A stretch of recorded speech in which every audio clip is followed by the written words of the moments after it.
Financing elections. Individuals and interest groups give money to candidates that they want to win an election. The reason they want these people to win an election is because they believe once these people become lawmakers or the president that they are going to pass or enforce policy that supports their interest. If interest groups want to give money, they have to do so through PACs, and I'm going to talk about that in the next couple of slides. Three types of reforms to change how this process is perceived as corrupt has been focused on limiting how much people and interest groups can give, requiring candidates to disclose or tell the government who their donors are, or give candidates public financing if they choose to take public money over interested money. Now, the reason we have campaign finance reform is previous to the 1970s, there was this perception that you could buy a candidate. And if you had enough money to help a candidate win a campaign, once they got into office, they would pass legislation or enforce legislation that benefited just you. If you were a big-time donor, you could convince them to support your cause once they were elected, and that was perceived as corrupt.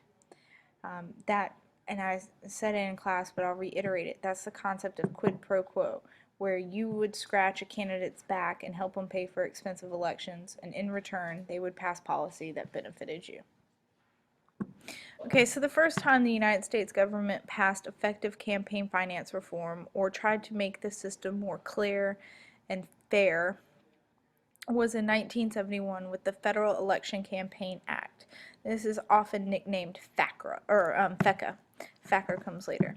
FECA did a couple of things. FECA limited spending on advertising, so it limited how much you could actually give or actually spend on your own campaign. So if you were limited to how much you could actually spend on your campaign, you didn't have to get a bunch of interested money from outside sources. If you could only spend $1 million on running for president, you couldn't get $11 million from interested groups. You didn't need it. You only needed $1 million to run your campaign. You also had to disclose your sources, which means you had to tell where all of your money was coming from. And if an interest group wanted to give money to a campaign, they had to establish a PAC. And a PAC is a political action committee. So the lobbyists for the corporations, the interest groups, couldn't directly give money to a candidate's campaign anymore. What they had to do instead was to give this money to a middleman, and this middleman, the PAC, would then move that money to the candidate's campaign, and all of that would be tracked by a government agency. FECA was amended or added on, there's more add-ons to it in 1974.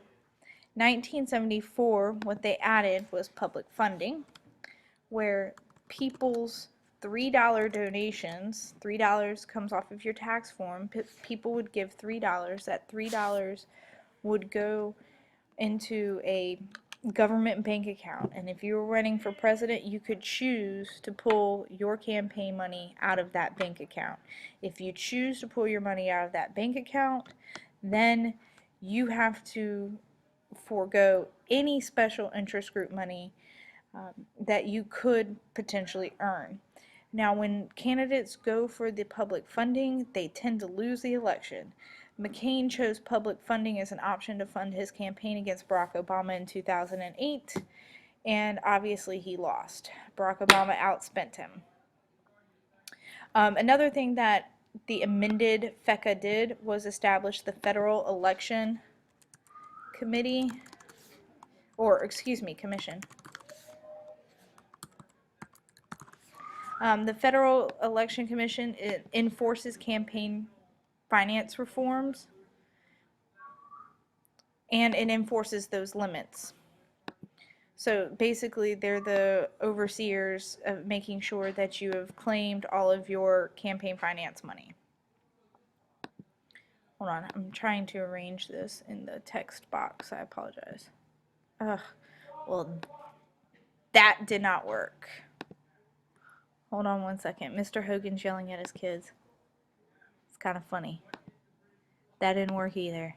There. We're just going to have to do it like that. Okay. So, Federal Election Campaign Act passed in 1971, amended in 1974, but some people didn't like it.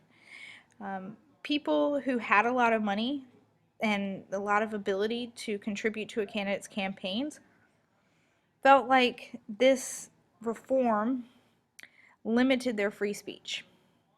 So Buckley versus Valeo is a Supreme Court case that questions the constitutionality of the campaign contribution limits and questions the constitutionality of whether or not you can limit how much a person can spend on their own campaign.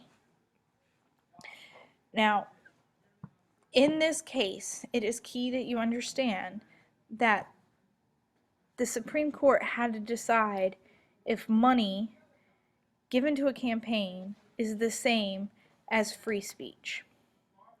So if you believe, the question would be, do you believe that if you can give $1 million to a candidate and then that candidate can use your $1 million to run a campaign commercial, should that be protected speech? The Supreme Court decided in 1976 that spending limits are not okay, that you cannot tell somebody that they cannot spend $100 million on a campaign. But you can limit how much a PAC, a union, or a corporation, or an individual gives to a candidate's campaign. You can't limit how much is spent by the candidate, but you may limit how much they can get from donors. So just like every great law in Washington, there's a loophole around it. A loophole around that law is soft money.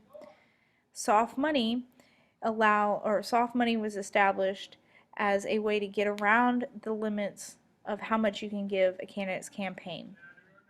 If I have $1 million that I can spend on a candidate's campaign, FECA told me I only can spend $2,000 on that candidate's campaign. So I still have nearly $1 million that I want to spend on making sure that that candidate gets elected. So instead, with soft money, instead of giving it to the candidate, I'm going to give it to the candidate's political party, with the knowledge that the political party is going to hand over that money to the candidate's campaign.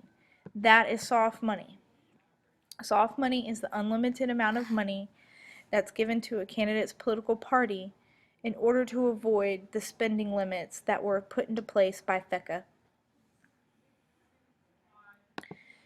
Okay, so soft money was the way of the game for 3 decades. And political parties were receiving millions of dollars, unlimited dollars, from outside donors to go to candidates' campaigns. And the chart that you see there from Open Secrets shows you how how soft money to political parties grew exponentially from 1992 to 2002. So in 1992, $60 million was given to the 2 different parties through soft money, and then by 2002, it had gone berserk. It was almost at $300 million. So after 1996, soft money was going crazy, and it became the new focus of campaign reformers, particularly John McCain and Russ Feingold. McCain is a Republican, Feingold is a Democrat. So those two breached party differences and came up with a bipartisan, 2-party Campaign Reform Act. And the main thing that it did was ban soft money.